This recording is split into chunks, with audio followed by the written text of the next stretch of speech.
Boa noite a todos. Sejam todos bem-vindos em mais uma noite de aprendizado da turma do Corujão.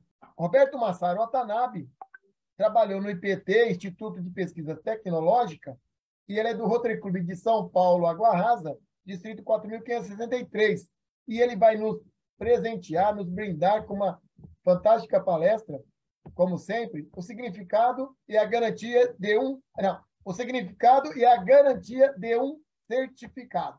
Watanabe, fique à vontade. A gente deseja a todos uma ótima noite de aprendizado e para você uma excelente apresentação. Você tem 1 hora para a sua apresentação. Fique à vontade.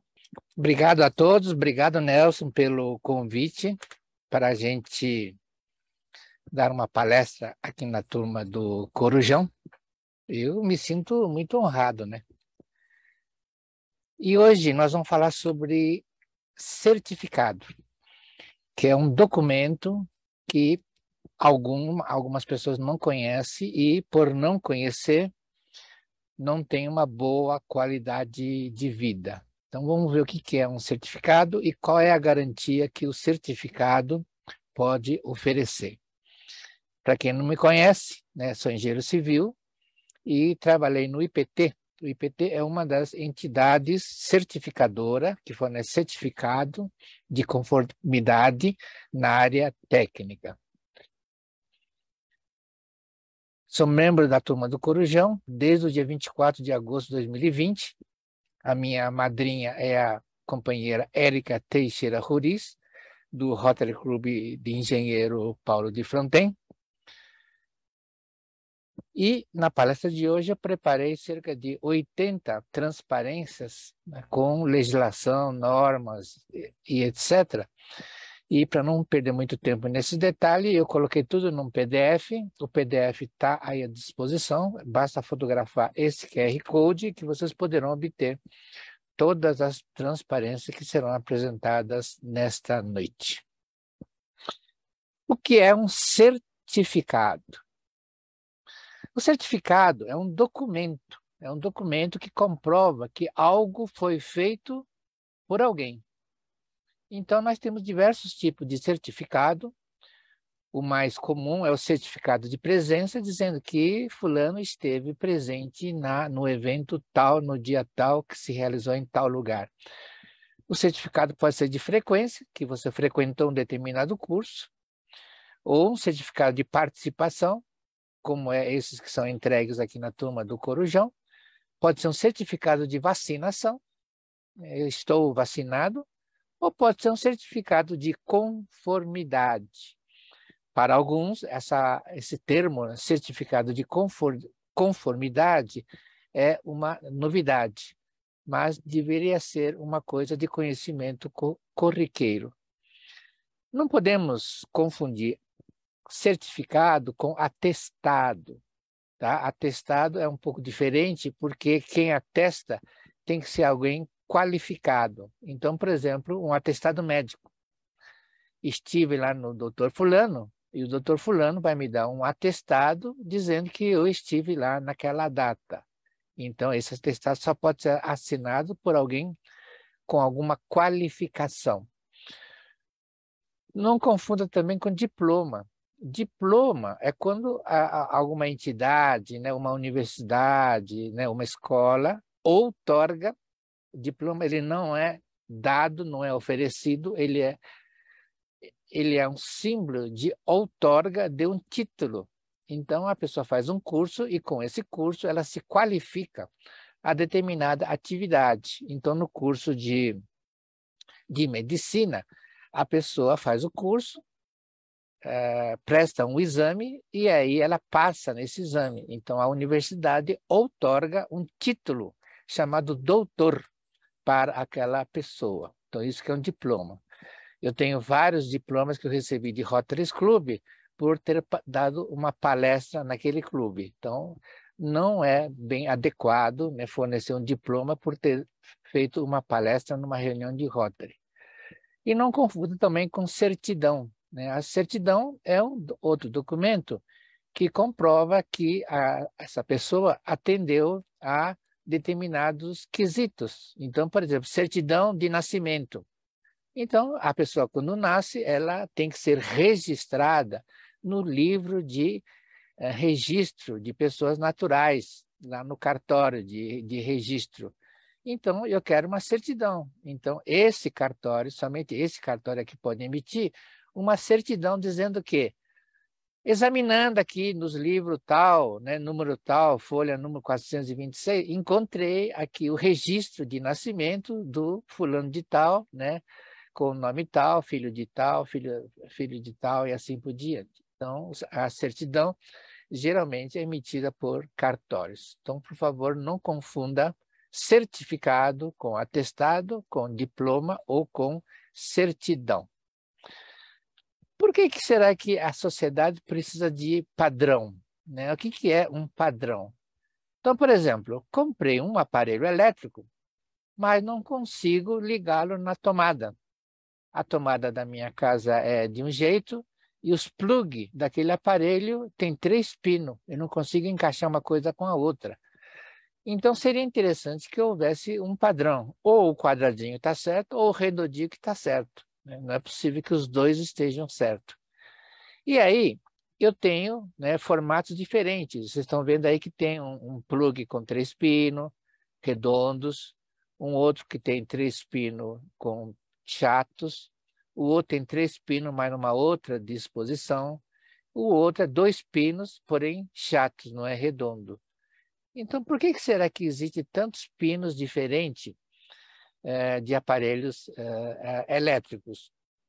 Então, a finalidade de se estabelecer padrões diferentes é uma questão de segurança. E cada país adota um formato diferente. Então, por aí vocês podem ver que lá no Afeganistão, a tensão elétrica é 220 volts, a frequência da onda é de 50 Hz. Na África do Sul, a tensão já é maior, 230 volts, e a frequência é igualmente 50 Hz. Lá na Argélia, por exemplo, a tensão é 230 volts e a frequência é de 50 Hz. Então, você vê que cada país adota uma tensão diferente e uma frequência diferente. E aí, para quem der baixa no PDF, vocês poderão encontrar os padrões do mundo inteiro. Eu tive cuidado de colocar uma planilha, né, com todos os padrões do mundo inteiro de tensões e de tipos de tomada. Então, existe padronizado no mundo uma série de tipos de tomada. É a tomada tipo A, tipo B, tipo C, tem aí uma série grande de tipos de tomada. E no caso brasileiro, nós temos 2 tensões oficiais, que é 127 volts e 220 volts.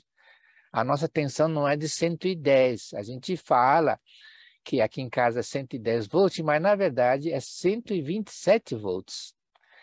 E o padrão de tomada é o tipo C, que é aquela tomada de 2 pinos, e a tipo N, que é aquela tomada de 3 pinos. São os 2 tipos de padrão que nós temos aqui no Brasil. Quando nós falamos em aparelhos elétricos, quais são os parâmetros elétricos que identificam esse aparelho? Uma delas é a potência, e a potência nós medimos em watts. A outra é a tensão, que é medida em volts. E o outro parâmetro é a corrente, que é medida em amperes. Da onde que vem esses nomes, né? Amperes, volts e watts. Watts não tem nada a ver com Watanabe, tá? Poderia ser, né? Mas não tem nada a ver. O ampere é uma homenagem que é feita ao André-Marie Ampère, que é um cientista, né, que analisou as correntes, inclusive desenvolveu um aparelho que mede a corrente, que é o amperímetro. O volt é em homenagem a Alessandro Volta, um italiano, né, aquele que foi caça-rã, né, a mãe queria fazer rã a Doré. Então, o Alessandro Volta, que era um garoto, né, era um jovem lá de 13, 14 anos, foi lá no brejo, caçou algumas rãs Chegou em casa, ele limpou essas rãs para preparar para que a mãe pudesse fritar. E aí, para escorrer água, ele pendurou as rãs na cerca, né? Ali na divisa tinha uma cerca de arame, e ele pendurou as rãs na cerca de arame. E aí, essas são, claro, essas rãs estavam mortas, né? Porque ele tinha até lavado elas, mas ele reparou que a perna da rã faz assim, tchuc, tchuc, tchuc. Parecia que estava viva. Aí ele falou, ué, o que será que está acontecendo? Aí ele reparou que a cerca tinha vários fios de arame, e aí quando aquela perna ia se esticando e encostava no arame de baixo, ela retraía. Aí depois ia descendo, descendo, descendo, quando encostava no arame de baixo, ela retraía. E isso ele tinha 13, 14 anos de idade, ele observou esse fenômeno. E mais tarde, né, sendo professor da universidade lá da Itália, ele pesquisou esse assunto e descobriu que havia uma tensão elétrica naqueles fios da cerca, e o pé a perna da rã, ao encostar, levava um choque, e com esse choque o músculo retraía.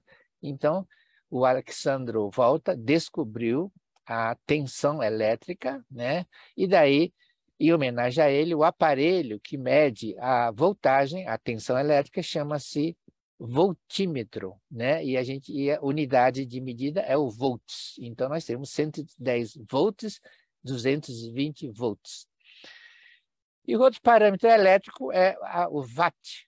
O watt é homenagem ao James Watt, né, um cientista inglês que descobriu, mediu, né, desenvolveu esse aparelho que mede a potência elétrica, né, qual a potência elétrica desse aparelho. E aí ele desenvolveu o wattímetro. Wattímetro é o aparelho que mede a potência elétrica. A gente pode adquirir um multímetro, né? Esse aparelho que os eletricistas usam, né? O voltímetro consegue medir os amperes, a corrente, a voltagem e também a potência elétrica. Só para você ter uma ideia, né? Um chuveiro, por exemplo, tem uma potência de 7.040 watts. A tensão é 220 volts e a corrente normal é de 32 amperes. Um ferro de passar roupa tem uma potência de 1.320 watts, a tensão é 110 volts e a corrente é de 12 amperes. Um televisor desse que a gente tem em casa, né, por exemplo, de 32 polegadas, de LED, tem uma potência de apenas 45 watts, uma tensão de 110 ou 220, porque os televisores são normalmente bivolts, e tem uma corrente muito pequena de 0,4 ou 0,2 amperes. Já uma lâmpada dessas antigas, né, incandescente, ela tem a potência de 100 watts, a tensão de 110 volts e a corrente de 0,9 amperes. E a lâmpada moderna de LED tem uma potência muito pequena, é somente 15 watts, ilumina tanto quanto uma lâmpada incandescente de 100 watts, a tensão é 110 volts e a corrente é mínima, tá vendo? É 0,14 amperes. Por isso que a lâmpada de LED é muito, muito mais econômica do que uma lâmpada incandescente. E aí nós temos os elementos de proteção, né, de segurança, né, dar um curto-circuito, em vez de pegar fogo na casa, né, ter um dispositivo chamado fusível, porque ele se funde, né, com a passagem da corrente. E antigamente tinha essas chaves, né, com esses fusíveis tipo rolha. Os mais antigos devem se lembrar que antigamente a proteção era feita com esses fusíveis tipo rolha. Já na década de 70, surgiram esses disjuntores eletromagnéticos, né, que são conhecidos como quick leg. Já está fora de uso, mas as casas antigas ainda mantêm esse tipo de disjuntor, né? Eu recomendo que se substitua, porque ele não é muito seguro. O melhor mesmo é esses eletrônicos, né, esses que estão de baixo, que são os mais modernos.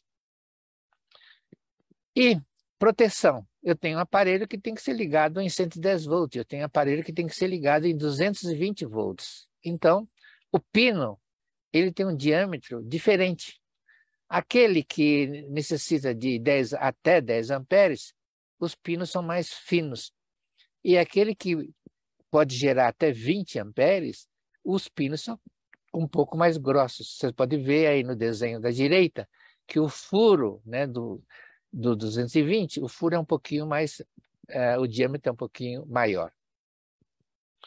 E quem determina isso, né, qual é exatamente o diâmetro, né, quantos milímetros tem que ter o diâmetro de cada um desses pinos, é a ABNT, Associação Brasileira de Normas Técnicas. E aí vocês têm três figuras, né? O da esquerda é o pino que aguenta até 20 amperes, está vendo? Ele tem 3,6 milímetros de diâmetro. Já o do meio é o pino para aparelhos que podem gerar até, no máximo, 10 amperes. Você vê que o diâmetro do pino é 2,8 milímetros.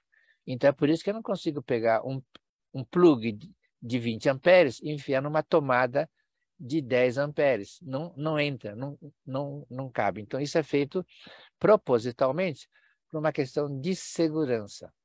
As normas brasileiras são oficiais, os fabricantes são obrigados a seguir e elas são vendidas, tá? Então, a copiar ela, reproduzir, distribuir é proibido. E para poder fazer essa palestra de hoje, eu adquiri ali na BNT, está aqui a nota fiscal, mostrando que eu fiz uma aquisição legal. O que é um certificado de conformidade? E por que é importante para a nossa vida? Vocês estão vendo aí que a norma brasileira, a norma de número 14.136, ele diz como é que tem que ser o pino.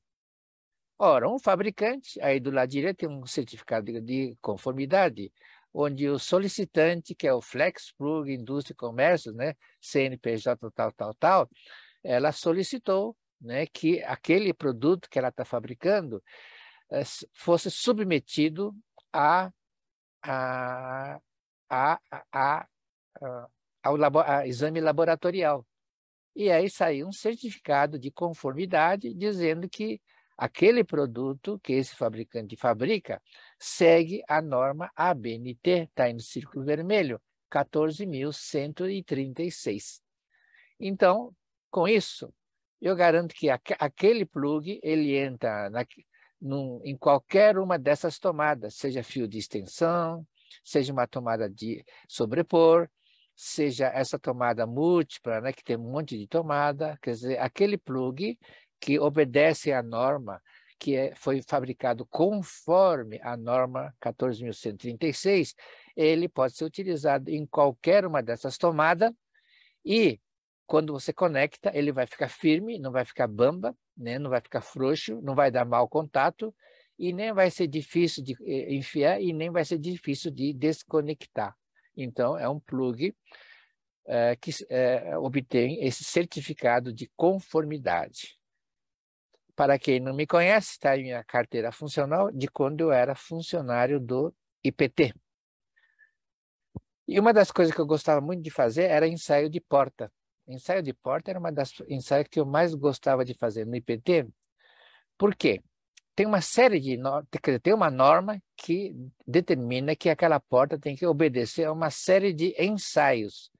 E um dos ensaios era esse de impacto de corpo mole, né? Que a porta, principalmente da sala, a porta de entrada da sala tem que resistir ao impacto de corpo mole, quer dizer, alguém dando uma assombrada, jogando o corpo para tentar arrombar essa porta, ela tem que ser resistente para isso, né?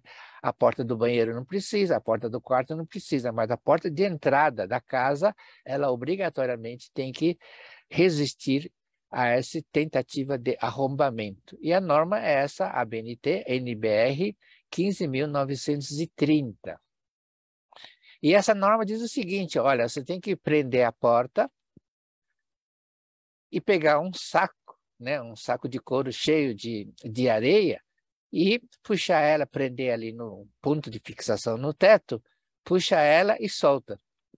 E aí essa porta tem que aguentar a esse, né, e a norma diz o seguinte, que eu tenho que submeter essa porta, né, a esse saco que pesa 40 quilos, eu tenho que dar 4 impactos nessa porta, tá vendo? Então diz, eu tenho que dar 3 impactos com altura de 30 centímetros. Isso equivale a uma energia de 120 joules. 120 joules seria, por exemplo, uma pessoa que pesa 120 quilos, a uma distância de 1 metro daquela porta, jogando o corpo em cima daquela porta. Então, essa porta tem que aguentar 3 impactos com altura de 30 centímetros e mais um impacto de 60 centímetros, que dá o total de 3 de 120 joules, mais um impacto de 240 joules. E tem outros impactos, né? Outros ensaios. Por exemplo, esse daí, a gente amarra um cabo de aço ali na maçaneta e pendura um peso de 15 quilos e solta. Aí a porta vem, bate. É como se fosse o vento batendo no batente. Então, essa porta tem que resistir pelo menos 10 vezes a esse impacto desse peso de 15 quilos puxando a porta, né? Então, quando todos esses ensaios são obedecidos, né, a porta passa, ela recebe, então, esse certificado de conformidade, dizendo que aquela porta fabricada pelo fabricante, no caso aí do certificado, diz que a Sincol S.A. Indústria e Comércio, né, fabrica uma porta modelo tal, assim, assado, e essa porta atende perfeitamente às prescrições da norma 15.930. Então, é uma garantia que você tem que estar levando uma porta de boa qualidade. Então, esse é um outro tipo de certificado, né? Certificado de conformidade emitido pelo IPT. E tem outros né, certificados de conformidade. Por exemplo, essa daí é emitido pelo laboratório Falcão Bauer, né, que é um laboratório particular. Ele fez o exame de um tanque de combustível, né? Tanque de combustível de posto de gasolina. Aquele tanque é de aço, né? Ele costuma enferrujar e pode vazar, né? E pode contaminar o lençol freático.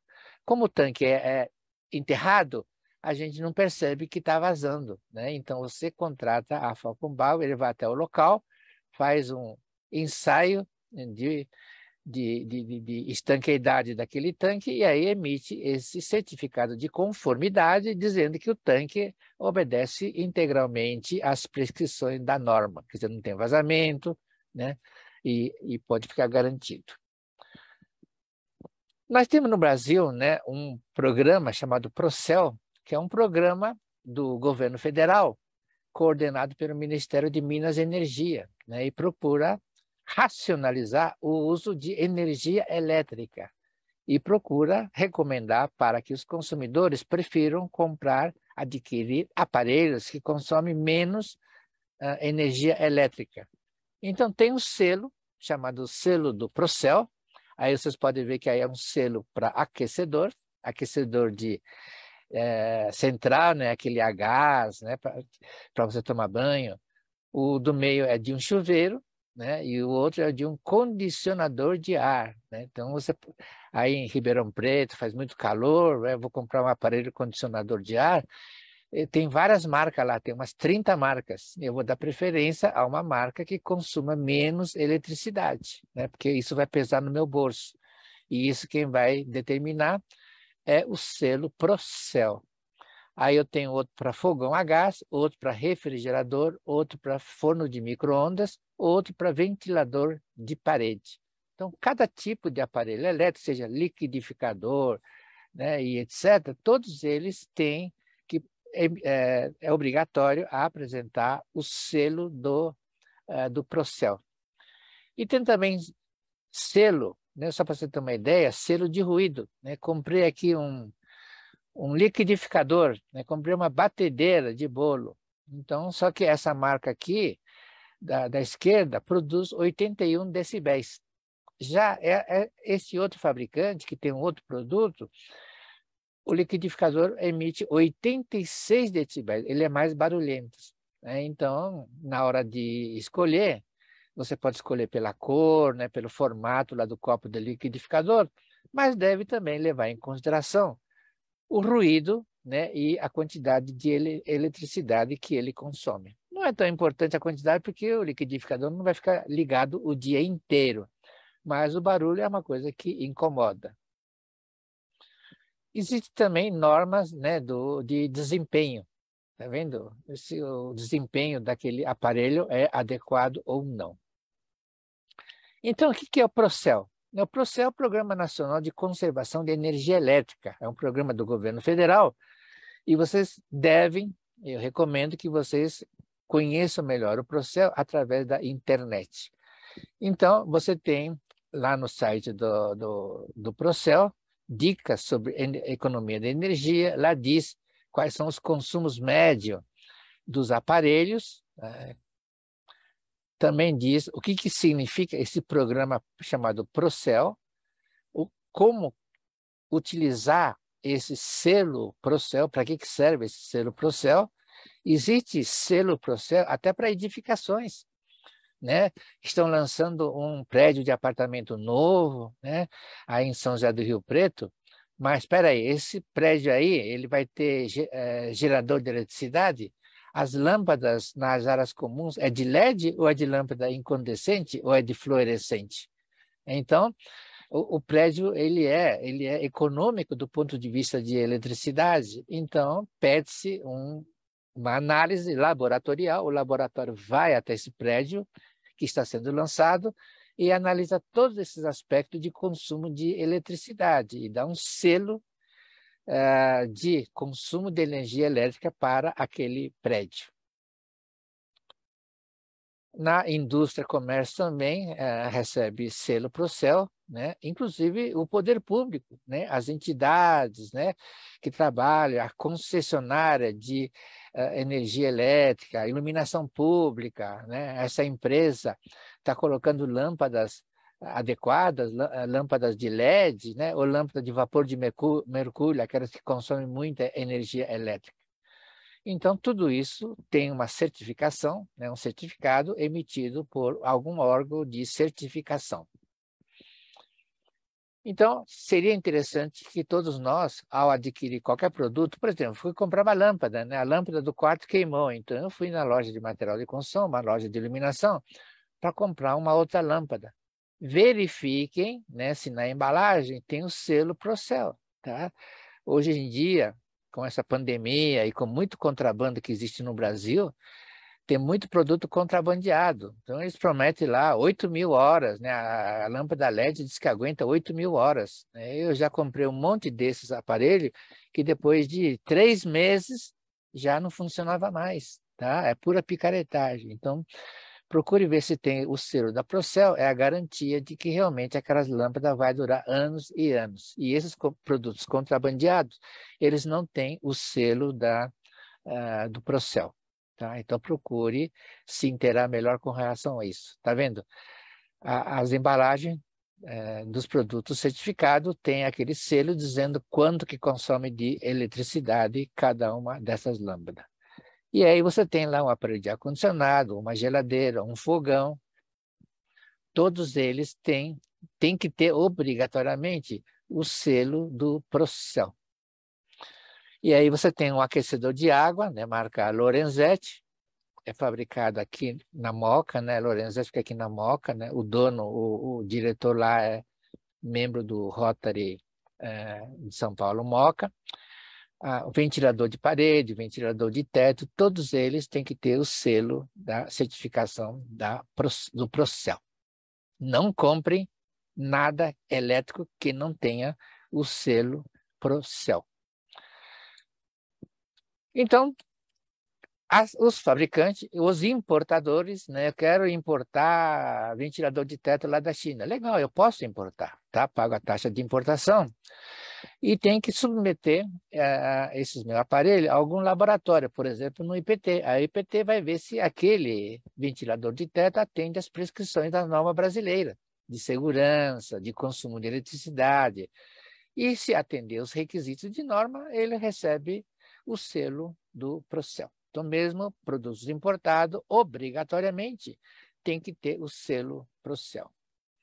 E uma coisa que eu quero chamar a atenção é os brinquedos, né? Os brinquedos, né? Tem brinquedos que são muito pequenininhos, peças muito pequenininhas, então criança lá de 1 ano de idade engole, engasga, até chega a morrer.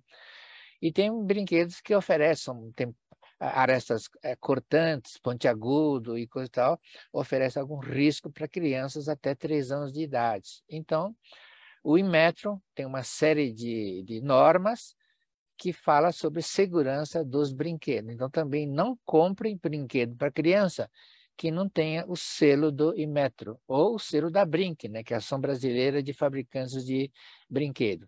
Aí tem algumas normas, né, que a embalagem do brinquedo é obrigado a informar, né, a apresentar determinadas informações, né, que então, depois vocês baixam o QR Code e vocês vão ter todos esses detalhes.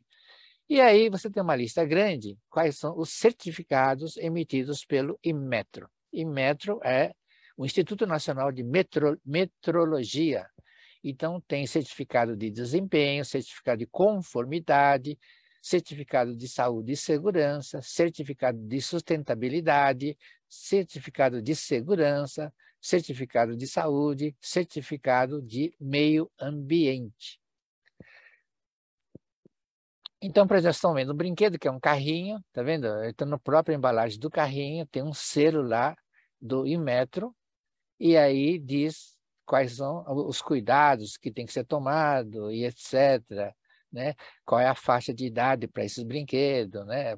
Pode ser de criança de 0 a 3, de 3 a 5 anos de idade. Então, aí tem as recomendações do Inmetro para esse brinquedo. Então, mesmo os brinquedos importados, obrigatoriamente tem que ter o selo do Inmetro. Não comprem nada que não tenha o selo do Inmetro. E o que o Rotary, né? O que o Rotary fala sobre essas certificações todas, né? Sobre os riscos ao meio ambiente. Epa! Velho hábito, né? Eu coloquei a roda rotária, é proibido, você sabe que é proibido apresentar roda rotária sozinha. Tem muitos companheiros que ainda estão nesse costume antigo. Então, a roda rotária, obrigatoriamente, é norma, tá? do RI, tem que ser apresentada com a palavra Rotary do lado. E aí, na parte de baixo, estou mostrando que tem uma série de regras, que eu não posso colocar nada perto desse emblema, né? Tem que ter uma certa distância. E aí também tem aqui o crachá, né? O Rotary recomenda que nas reuniões de Rotary, os associados usem um crachá, onde diz o nome da pessoa, qual é o cargo dessa pessoa naquele clube e qual é a classificação, né? Qual é a classificação? Tem que constar do crachá. E ainda diz se é um novo companheiro ou se é um companheiro que está há mais de 10 anos no clube. E assim, existe um modelo de crachá. Eu não sei se todos os clubes emitem o crachá ou a carteirinha de associado que tem validade por 1 ano. Então, o Rotary, né, dá muita importância ao meio ambiente, tanto é que numa das ênfases, né, é justamente o meio ambiente. E tem também água, saneamento e higiene. Então, é muito importante que nós, rotarianos, né, consigamos seguir as normas oficiais. E o próprio Rotary, né, teve um presidente, lá no ano 1990, um brasileiro chamado Paulo Viriato Corrêa da Costa, que lançou um programa chamado Preserve o Planeta Terra. Isso já faz mais de 30 anos que isso foi feito. E teve um manual muito interessante na época. É claro que hoje ele está meio desatualizado, mas vale a pena vocês lerem. Então, eu coloquei o QR Code para vocês poderem baixar um PDF desse manual feito pelo Paulo Viriato Corrêa da Costa. E aí eu vou dar um exemplo, né? Olha só que beleza, bela floresta, né? Essas árvores todas estão sequestrando, né? A palavra certa é isso, estão sequestrando toneladas e toneladas de gás carbônico. Lindo, né? Então, precisamos preservar as nossas florestas. Aí, eu resolvi construir uma casa eu tive que derrubar algumas árvores, e aí eu construí uma casa, né, de 150 metros quadrados, para eu morar. Né? Não dá para morar na árvore, então eu tive que derrubar algumas árvores para construir a casa. O que aconteceu? 150 metros quadrados de floresta deixarão de sequestrar o gás carbônico. Olha o prejuízo que eu introduzi. Isso é permanente. Não tem como eu remediar esse ataque à natureza que eu promovi. Então, quem casa, quer casa. Então, é complicado essa questão da floresta. A gente tem que derrubar a floresta para construir a casa. Quem casa, quer casa. Então, o que eu faço? Eu posso construir uma casa térrea, ela vai ocupar 150 metros quadrados de floresta. Ou eu posso construir uma casa, um sobrado. Né? São duas casas, uma em cima da outra. Então, são duas casas e vou sequestrar apenas o mesmo 150 metros quadrados de floresta. Então, por exemplo, uma ideia boa, né? O filho vai casar, seria interessante que ele morasse, né? A gente fizesse um sobrado, né? E a gente morava no andar térreo e o filho que vai casar morasse no andar de cima, por exemplo. Tá vendo? Então, aí a gente não está agredindo a natureza. Casou, quer casa, mas a casa do novo casal não está agredindo a natureza, que foi feito em cima da minha. Ora, então, em vez de fazer uma casa térrea, eu posso fazer uma casa de 4 andares. Um sobrado de 4 andares, um prédio de 4 andares vai sequestrar, né, vai impedir apenas os mesmos 150 metros quadrados de floresta. Ou então um prédio de 10 andares. Então, vocês veem que essa verticalização que a gente adota na vida moderna de hoje é um produto ecológico, né? Porque você está permitindo que mais pessoas adquiram casa, mas não está destruindo floresta. Então, isso é uma coisa que nós temos que pensar. Né? Além disso, nós precisamos de ar puro. Né? Nós precisamos de ar puro, que é essencial para a nossa vida. Então, por exemplo, uma pessoa, né, mora ali no meio do mato, não faz nada, não trabalha, não viaja, né? Então, essa pessoa, pelo simples fato de estar viva, ela precisa de 17 litros de ar por hora. Tem que respirar. Ninguém consegue viver sem respirar. Então, são 17 litros de ar por hora que nós consumimos. Ora, uma árvore normal, ela produz 117 quilos de oxigênio por ano. Então, se a gente quer permitir a sustentabilidade, porque nós aspiramos, né, inspiramos o oxigênio e soltamos o gás carbônico. Esse gás carbônico, a árvore vai sequestrar, vai pegar e transformar em oxigênio novamente. Então, se eu quiser garantir a sustentabilidade do nosso planeta, eu tenho que plantar uma árvore, eu tenho que cuidar de uma árvore. A árvore que vai transformar em oxigênio o gás carbônico que eu estou exalando. Mas eu não posso ficar sem fazer nada, eu tenho que comer. Então, um simples cafezinho, né, também vai produzir gás carbônico, né? O pé de café vai produzir gás carbônico, a pessoa que colhe o café, um pão de queijo, né? A vaca vai produzir gás carbônico, e o beneficiamento do leite, né? A confecção da farinha e assim por diante. Então, o simples fato da gente comer, nós estamos também produzindo gás carbônico. Não nós diretamente, mas quem fabrica esses produtos está produzindo gás carbônico. Nós temos que pensar nisso. Então, a própria ABNT, a Associação Brasileira de Normaterra, tem um site falando de pegada de carbono. Né? Quanto carbono é jogado na natureza na produção de determinados produtos.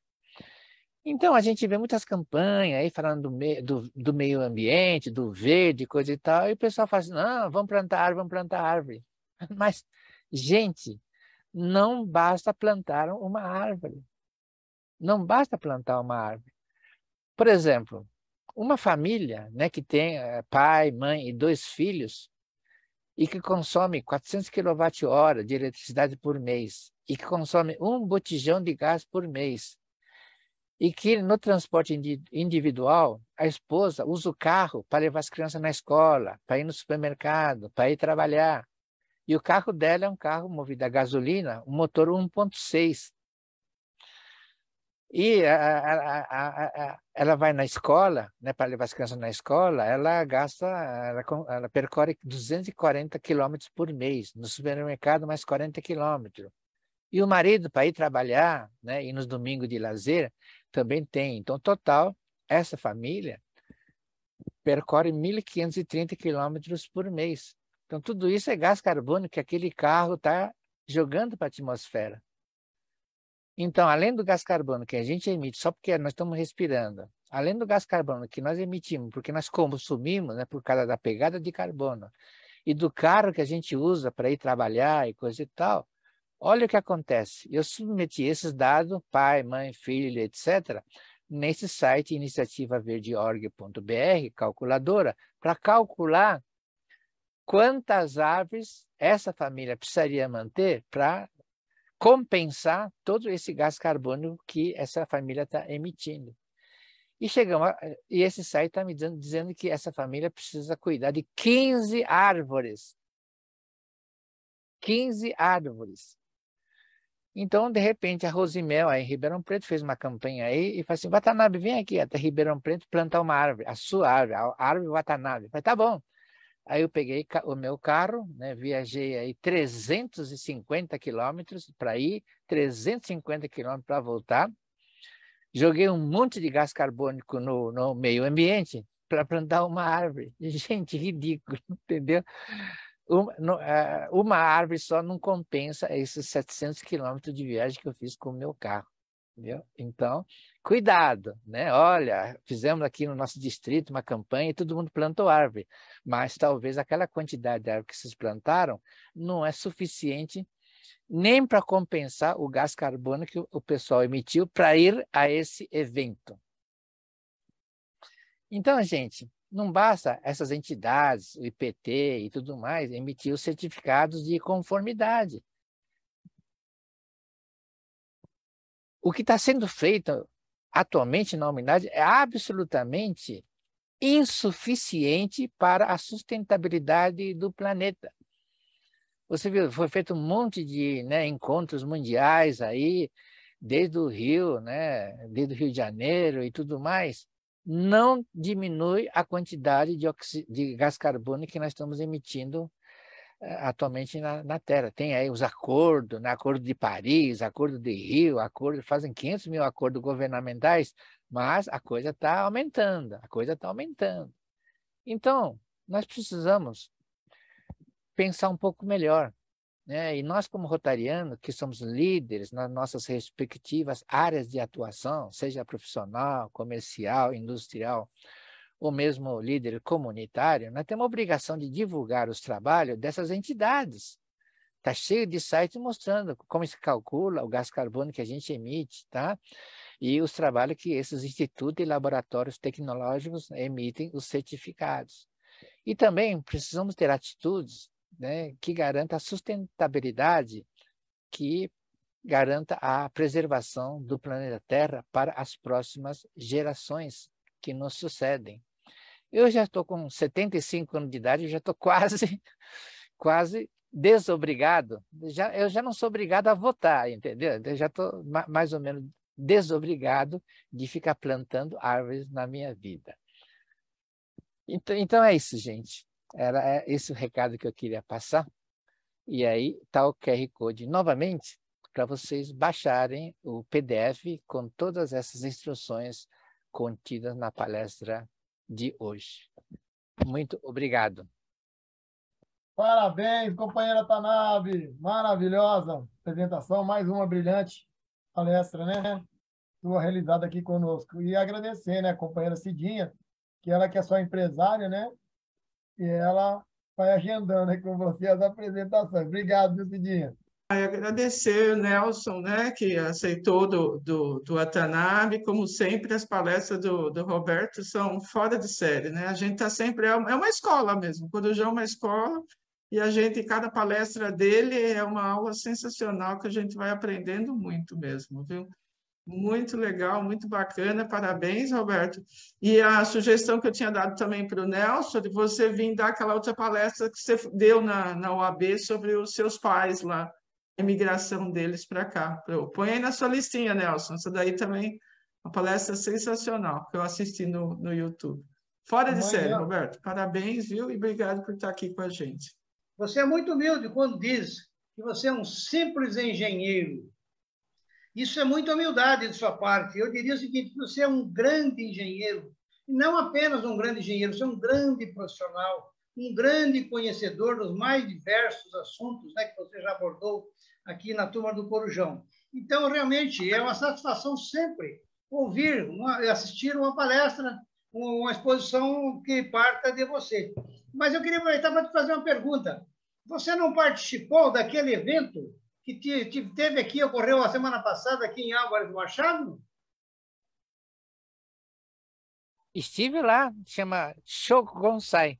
Então, eu fiquei até olhando, vendo a televisão, que deu cobertura total, né? Porque Álvares do Machado fica a coisa de 100 quilômetros aqui da minha cidade, né? E, então, é tradicional. Tenho muitos amigos em Álvares do Machado, inclusive a minha conferência foi realizada em Álvares do Machado.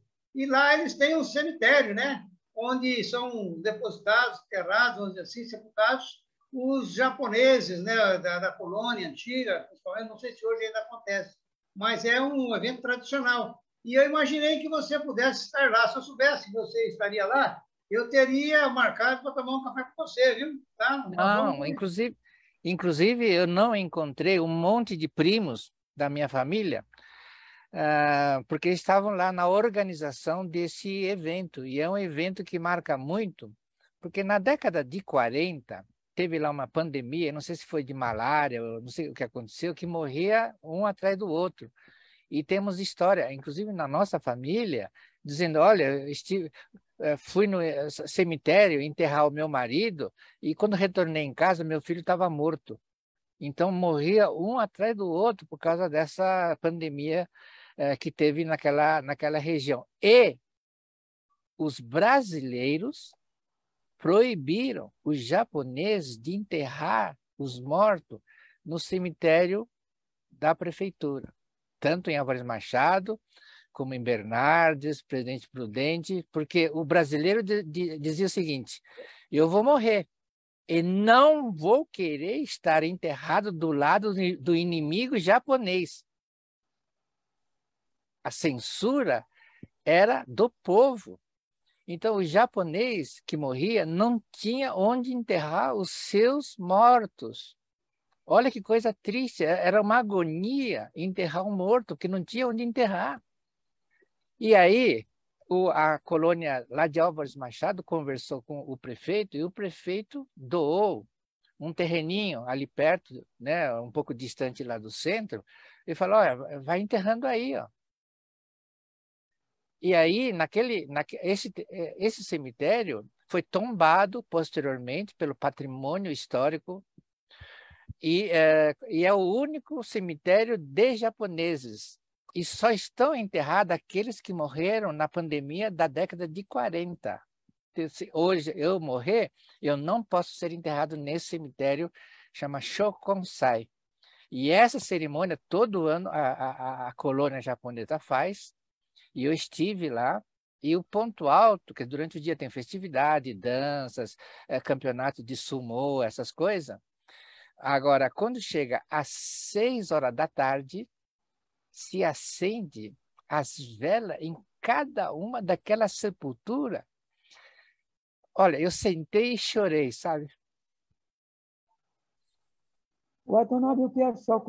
Eu assisti pela televisão. Realmente foi um evento assim, muito emocionante, viu?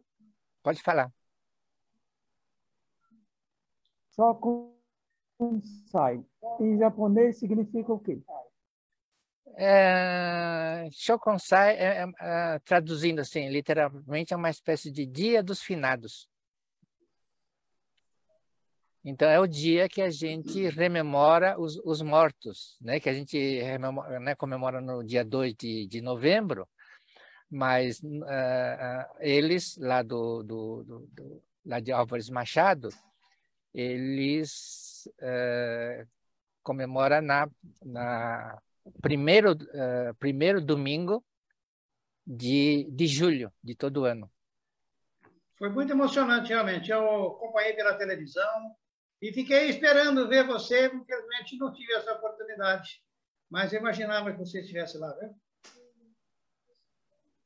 Eu vou pegar, peraí que eu vou pegar uma fotografia desse evento lá com as luzes do cemitério tudo acesa. Cada túmulo eles colocam uma vela, acende uma vela, né? Exatamente, exatamente. E eu tirei um monte de fotografia. Espera aí que eu vou mostrar. Já achou a foto, Watanabe? Watanabe achou a foto, Watanabe? Achei, tá aí, ó. Ah, tá aí. É. Olha aqui. Pessoal, o Watanabe não mudou nada, hein? Olha só. Ele continua igual, olha lá. Essa foto é atual, né, Watanabe? Ué, esses dias, né? É de domingo. Ah, tá. Mas é da agora a foto. Isso. Ela. Belíssima foto. Muito bonito. Ó, esse é o cemitério, esse é o meu sobrinho que foi junto, tá vendo? Esse é o cemitério, olha aí. Muita gente. Olha que beleza. Beleza. Watanabe, só tem japoneses nesse cemitério? Só tem um cara que chama Souza, que era amigo do japonês. O único que não é japonês chama Souza, tá? E é um cemitério fechado, né? E não se pode colocar mais ninguém. E nós temos parente nesse cemitério. E todos túmulo branco, né, Roberto? É. Watanabe, belíssima foto. E é muito Lindo importante mesmo. que o patrimônio seja bem Olha que cuidado, lindo. que não é de Lindo, lindo, lindo. Patrimônio cultural no Brasil é relegado a segundo plano. Está de parabéns ter um cemitério como patrimônio tão bem cuidado e bonito. Watanabe, só para curiosidade, a sua máquina é celular ou é máquina fotográfica? É celular. Celular, né? Bonita foto. Olha a entrada do cemitério, como é que é. Cemitério histórico. Olha. Sepultamos 18 a 40. 22 Que anos. beleza, coisa linda no ano, mesmo. né? De 1918. Tem um portal. 1918? Ficou como lugar turístico. Ó, Qual esse a é o nosso. distância, Watanabe? A distância daí até a sua casa? Não, é depois de Presidente Prudente, então tem 570 quilômetros da minha casa até lá. Caminhada Aí boa, hein? são seus pais, ó, Tanabe? Ou Não. São irmão da minha sogra, né? Irmão da minha sogra. São parentes nossos lá, tá? Família Ock é do lado da minha Da sua sogra. esposa. É.